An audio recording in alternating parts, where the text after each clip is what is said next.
I need some wet shit. Net, I need some bacon. She was a sophomore in high school, I was a senior, and when your younger sister's posting dancing videos or comedy videos online, it's very embarrassing. He's very protective over me. The video that came out, his music video, I mean, I've obviously seen some negative things, but there's just so much positive that it's like overwhelming. I mean, We had already broken up before we had come out publicly that we broke up, so it was like going through 2 breakups. love to do anything. Hey! It's been a while. How you guys been? Good, how about you? Pretty good. Hey, Charlie, what do you think about the music video? I think it was great. I think his co-star killed it. Okay. Nothing is as it seems online.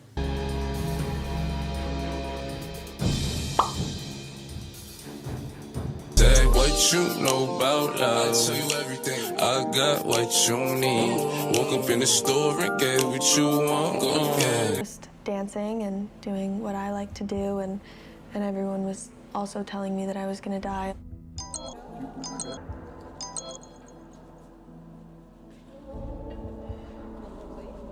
Everything I can to better myself, and it just gets worse and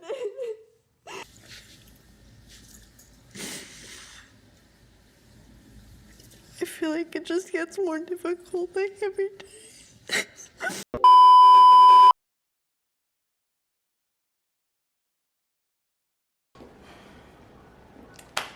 Hello Rubies, and welcome back to my channel.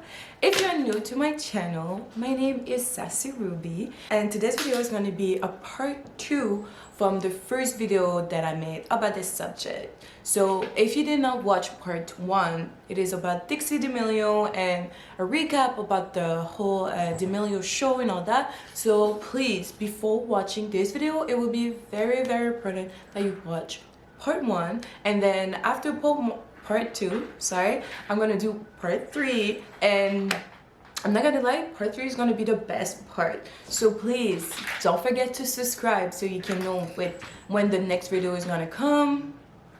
I have a call, so sorry. Please don't forget to subscribe so you can know when the next video is gonna come in, and let me know in the comments if you like the video, if you're do you agree with my opinion or do you not. It's okay, I just want to exchange stuff, and because I would love to read your comments.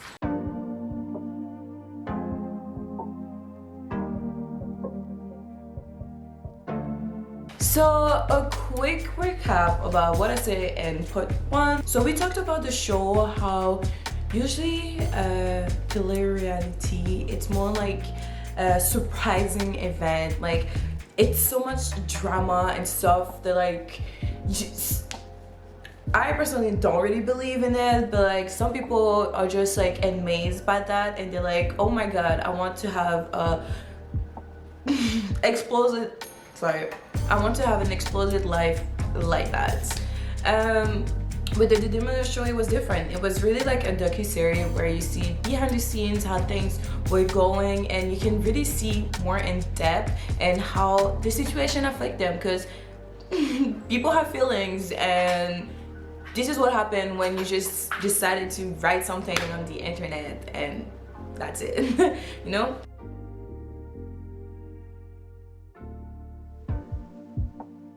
About Charlie, let's start from the beginning. So I'm going more in depth in Charlie because without Charlie there would not be the D'Amelios. In a way that like, yes, they would still exist, but like we would not probably know them in that way. We probably maybe know because of the dad, the mother because she was a model, the dad because he has a company and all that, but maybe not because of Dixie if Charlie did not start it on TikTok. So how it started, this young lady, I think she was maybe 14 or 15, she did a TikTok video, like every young student who just like happened to have TikTok. And what happened, she became viral with a duo where she was dancing. I think in like 2 months she grew at like 6 million followers, 5 million followers, something like that. It's just she grew super quick. And what happened is that people were like always talking about her, like, oh, what's the hype, like why is she so like famous, why does she have so many followers, she's doing nothing, she's just like barely dancing there, she's like taking other creators dancing and doing stuff like that. So a lot of people got mad, a lot of hate came, a lot of people did say a lot of bad stuff to 16 years old, like, are you serious, she's just a kid. But the thing that happened is like a trend effect, is the fact that people kept talking about her, making videos about her, and like hating or loving her. So because of that, it just made like a big effect where she was super viral. And then that's when her sister came in, like not when she became viral, but like when she started getting likes, her sister was there or something like that. I don't particularly know how Dixie started on TikTok, but it was mainly because she was her sister of Charlie and tried to get on TikTok. So what is so impressive about that is because people didn't understand why she was famous, they started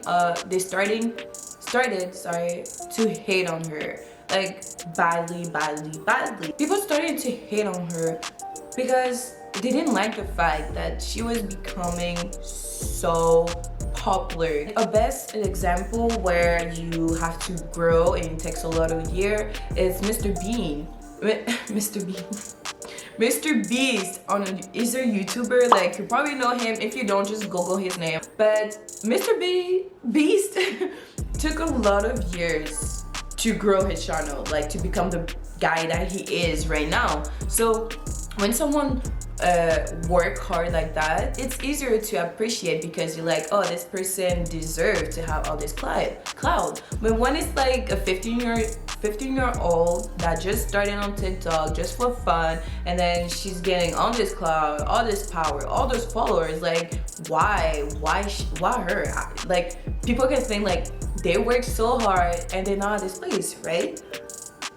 But at the end, it's not even Charlie's fault because the algorithm of TikTok has a way to show you things that you like and things that look at what you like.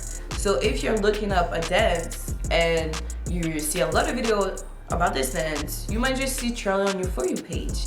And that's a way how she gained a lot of followers.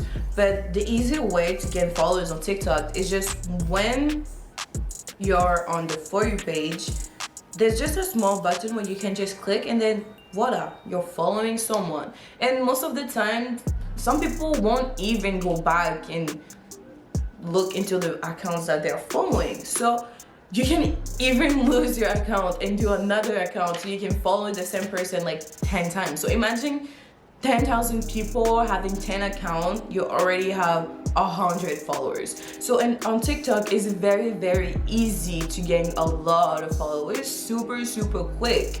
But after, when you look at like the number of likes depending on the following, it's like that's another story.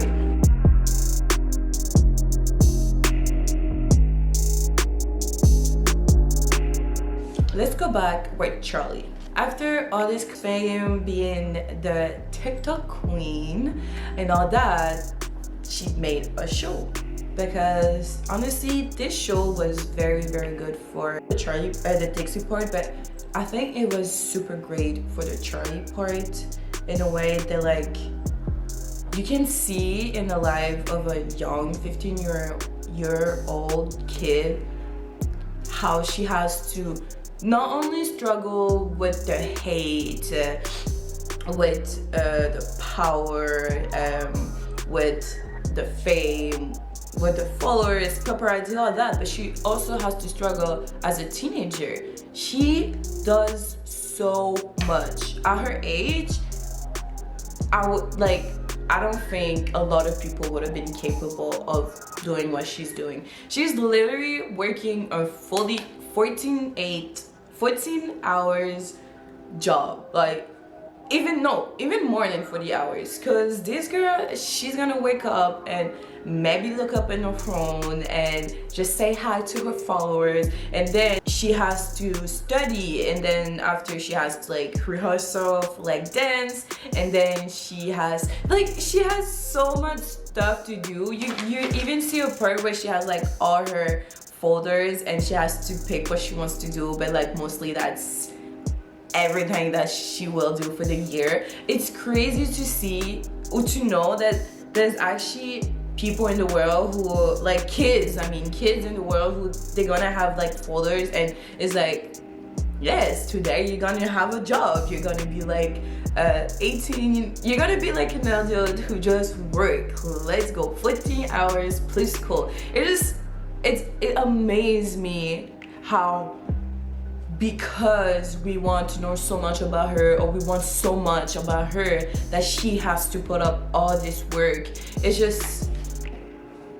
It amazes me in a bad way, in a way, meaning that like I feel sadness towards that, because it's so much to ask.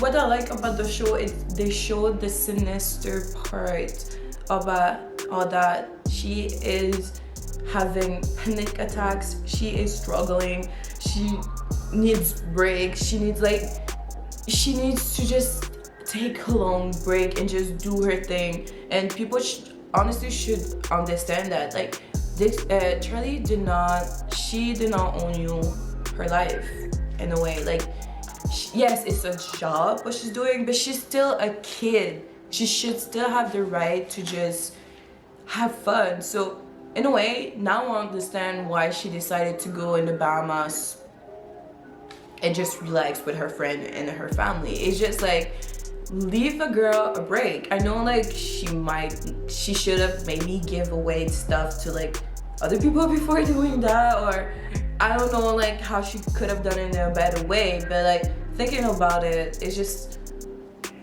so much pressure for a kid. We need to like understand, because I keep saying the word kid, but we need to understand how important it is that she is not like, for example, her sister, who she started when she was 19, 18, something like that. So she's still an adult, she's a teenager, but she still had the chance to live a normal life and all that. But Charlie, it wasn't the same, and we need to leave this girl some slacks, whatever.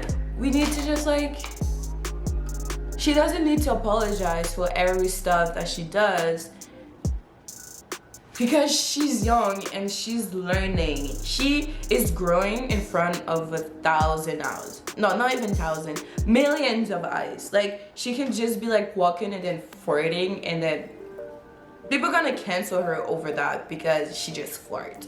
Like, our girl Charlie is a smart and very mature young lady. Like I said, she dealt with a lot of stuff, and one of the biggest stuff I'm gonna bring up now is maybe her relationship with her ex-boyfriend, now best friend, Chase Hassan, aka Lil Hoodie. So if you're not a Charlie fan, probably don't know the history, but she was dating this guy I think like a couple months, and he kind of like, I guess, I'm gonna say I guess because I don't know if it's true or not, cheated on her with like Nessa. It was like a whole Nessa drama and all that. But anyway, it's behind us, so like I don't want to keep talking about that, but there was a lot of drama towards that. And she could have like, there was like a lot of tweets going back and forth, but she could have done so many stupid stuff. I know so many influencers who are just gonna write everything that they have in their mind, and some people even cancel their career just by posting stuff. But she did it in a good way. I'm not gonna say she was perfect and all that, but what I'm trying to say is they both moved on, and now they're in a better place. Like, they're best friends. Like, we can see like they're there for each other, even if, and oh yeah, I was gonna say that, can we just leave her some privacy? Like, oh my god, everything has to be filmed. Like, I'm not talking about her show, I'm talking about everything else. She's just gonna be walking in the street and we have to film that. Like, even if she was dating Chase, like low-key, why do we have to care? Like, honestly, like, it's for a reason that she's not telling us if she is. And if she's not telling you, she just respect that and not assume anything. So that's why I'm saying, if they are, just let it be, man. Like, I understand some people are just so like, oh yeah, I wish they were back together and stuff like that. But like, it's not your life. It's not your relationship. You weren't there since the beginning. And it would suck if, like, I don't know, 100 million people would tell you all the time who you should date. Like, I don't even want my parents tell me who I want to date. So I don't know. But what I learned in general from the show is that she's struggling a lot, but she is surrounded by wonderful people, like her family, her friends, and all that. And we need to be careful with what we say. Like, we need to understand that the world did not revolve around us, and not because we feel like we should say something that we should say it that way. We just need to think in a way that we should say, you know? And it really, really breaks my heart seeing her crying like that, seeing her, like, Charlie is a role model, if we like her or not. She is, because kids look up to her, okay? About that, but yeah, don't forget to subscribe so you can know about part 3. It's gonna be about the influencers, and honestly, please watch it. Like, watch part 1, 2, and then 3, and it will make all sense. So don't forget to watch it. So thank you for watching, and see you soon. Love you, Rubies.